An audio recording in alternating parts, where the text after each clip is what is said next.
जय जोहार। छत्तीसगढ़ी प्रमुख प्रादेशिक समाचार के संग मैं धर्मेंद्र दुबे। केंद्र सरकार हा उज्ज्वला योजना के फायदा पवैया मन बर एलपीजी सब्सिडी गैस सिलेंडर के भाव में 100 रुपया के कमती करे है। उज्ज्वला योजना के लाभार्थी मन बर एलपीजी सब्सिडी में प्रति सिलेंडर 100 रुपया के बढ़ोतरी हो जाही।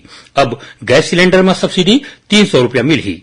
प्रदेश में निर्वाचक नामावली के द्वितीय विशेष संक्षिप्त पुनरीक्षण के बाद आज जम्मू मतदान केंद्र में मतदाता सूची के आखिरी प्रकाशन कर दे गए है।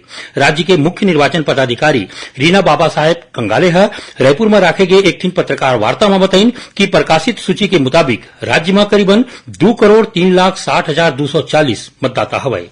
केंद्रीय सूचना प्रसारण और युवा मामला खेल मंत्री अनुराग सिंह ठाकुर एक दिन के दौरा में काली रायपुर आवत है। केंद्रीय मंत्री रायपुर में नेहरू युवा केंद्र संगठन डहार ले राखे गए 2 दिन के राज्य स्तरीय युवा उत्सव के शुभारंभ करही। केंद्रीय मंत्री श्री ठाकुर काली अपन रायपुर प्रवास के दौरान एक ठिन आने कार्यक्रम में मीडिया एप्स के लोकार्पण घलो करही।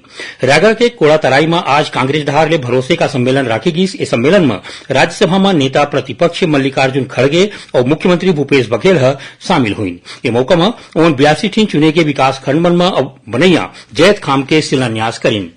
मुख्यमंत्री छत्तीसगढ़ लोक सेवा आयोग पीएससी के परीक्षा के उत्तर पुस्तिका के संगे संग आने कागजात मन ला 2 साल तक ऑफिस में राखे के प्रस्ताव भेजे है। इति शिक्षक मन के सीधी भर्ती में तीसरा चरण के ऑनलाइन काउंसिलिंग के बाद अभ्यर्थी मन के दस्तावेज के सत्यापन काली 5 अक्टूबर के नवा रायपुर स्थित इंद्रावती भवन में करे जाही।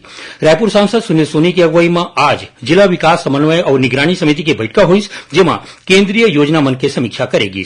रायपुर विकास प्राधिकरण आरडीए बांचे पैसा के एके संग्रह भुगतान करे ऊपर सरचार्ज राशि में छूट के बेरा ला 16 अक्टूबर तक बढ़ा दे है। और रायपुर के बूढ़ापारा स्थित आउटडोर स्टेडियम में ए बेरा सीनियर राज्य स्तरीय तीरंदाजी प्रतियोगिता चलत है।